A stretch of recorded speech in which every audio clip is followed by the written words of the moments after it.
I pulled up and parked outside the police station in our medium-sized town. My mind was working feverishly, and I needed to get the anger inside me under control. I kept repeating to myself, "Stay cool, watch your tongue, don't cross the line, don't threaten that asshole, don't freak out, make sure there are witnesses, burn the bastard." I kept repeating to myself, "Don't cross the line, don't cross the line," over and over again as I walked to the front of the station. I walked up to that thick, bulletproof window and asked in as normal a voice as I could, "Is Officer Jenkins here? I'd like to talk to him." The female officer outside the window asked, "What's this about?" "I'm trying to save his life." That got her attention. 2 minutes later, this arrogant shit was standing in front of me, smiling as if he recognized me. "Officer Jenkins, I'm David Smith. I believe you've met my wife?" Now his smile turned into a smirk. I can see the word cook wanting to come off his lips. "What can I do for you, Mr. Smith?" I thought to myself, "I'm going to wipe that smirk off your face, you worthless bastard." In the calmest, most innocuous voice I was capable of, as if I were reading the news, I said, "I'm here to save your life, although frankly it's probably too late. You're almost dead already." He didn't take the news very well. "Are you threatening me?" He put his hand on his gun as his 3 cop friends heard his words and headed in our direction. "You goddamn coward!" I raised my voice a little so his friends could hear. "Not at all. You've already killed yourself. I just want to make sure you don't kill anyone else." His buddies gathered around me, and the female officer behind the glass was watching the whole thing. I let my voice return to its normal, non-threatening level. "See, I saw you coming out of my house this morning. When I went inside, I found that the bed I usually sleep on was trashed, and you had left some stains on the sheets. My wife gave me your name, but now that I see you, I recognize you as the guy who slept with her. So I owe it to you to make sure you understand all the consequences of what you did. If you hit her, you coward, I'm going to put you away. I will drag you out and make you disappear." That's an interesting threat. I can only assume that your buddies here are not complicit in your plans to break the law. However, I didn't raise my hand against her, and I'm not threatening you. I'm just doing my civic duty to make sure no one dies unnecessarily, except, I suppose, you two. But there's nothing I can do about it now. His cop buddies were now crowding around me. "See, my wife is HIV positive, and I assume I slept with her without a condom." His buddies took a step back. "About a year and a half ago, I came home early from a business trip, as I did this morning, and caught her with the guy she was working with. I kicked her out and divorced her. About a year later, she tested positive for HIV.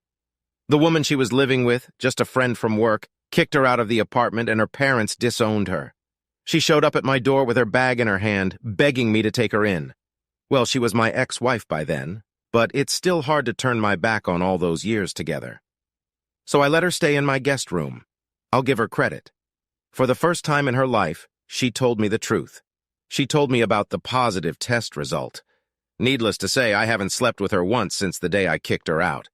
I don't know when she got the virus, but I've been tested several times, and so far I'm still negative. Can't be too careful, right?" By this time, his buddies had retreated 2 more steps back, giving Officer Jenkins and me plenty of room, but they were listening intently. "So here's the thing. As far as I know, my ex hasn't made love in at least 6 months. She's an inveterate liar and a bit of a narcissist. Alcohol doesn't improve her veracity. I'm guessing you picked her up at a bar somewhere, or maybe somewhere else. I don't really care. Like I said, she's my ex.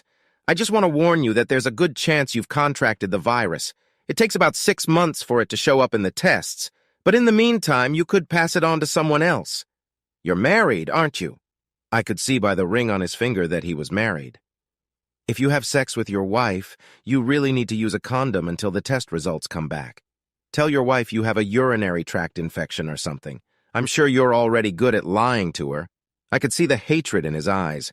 He wanted to kill me, but there were witnesses. Good thing I decided to do it at the police station. Anyway, what kind of bastard would kill a messenger? "Well, I just wanted you to know. You need to start getting tested. I doubt my ex will tell you." I nodded, turned, and went to the door. "Have a good day." Driving away from the station, I couldn't contain the smile on my face. My wife wasn't HIV positive, and she wasn't my ex-wife yet. She would be, of course, but later.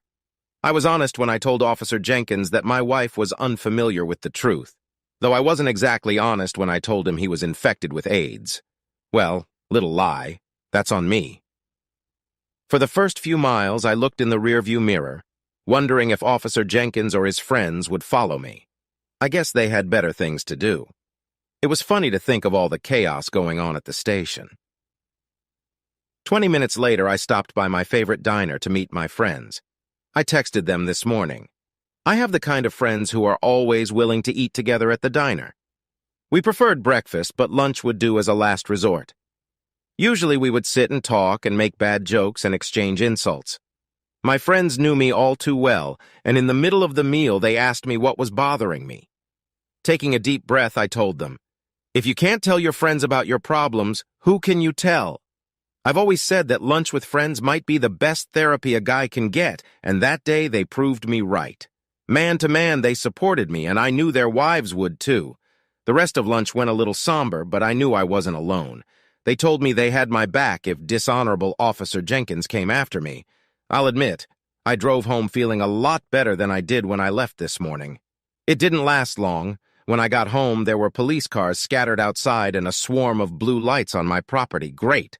I thought they were coming for me. I was stopped by an officer who seemed to recognize me.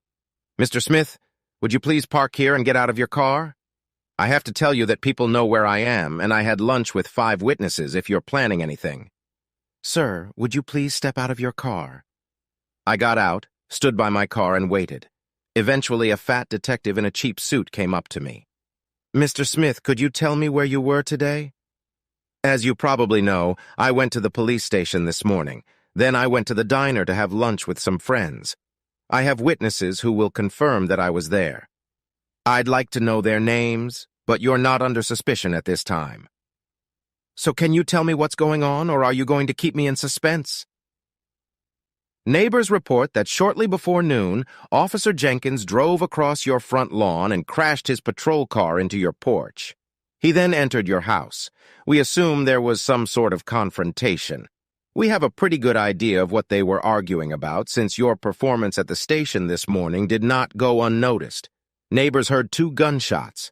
We found your wife and Officer Jenkins dead in the living room. His service revolver was fired twice. My wife was dead, and the bastard was watching me to see my reaction. Not a suspect, my ass.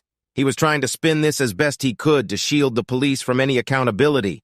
You can't live half your adult life with a woman and not feel anything when they tell you she's just been murdered.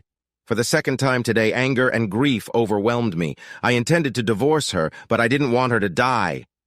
She's not really your ex-wife, is she? You're not really divorced, are you?" "No. And the whole thing was just a performance at the station this morning, designed to get back at Jenkins, wasn't it?" I looked him in the eye and said nothing. "Well, I think you got your revenge on both of them. Congratulations. If it were up to me, I'd lock you up. But technically what you did isn't against the law. It's just something you have to live with." "I'll be fine. I'm not a murderer. I'm not like your Officer Jenkins, who shot a woman in cold blood." It didn't take a trained detective to read the expression on the faces of the policemen standing around us. It was the second time today that I was glad to have witnesses. I watched the ambulance take 2 gurneys out of the house, each with a body bag on it. There was nothing for me to do there, so I got back in my car and headed for my lawyer's office.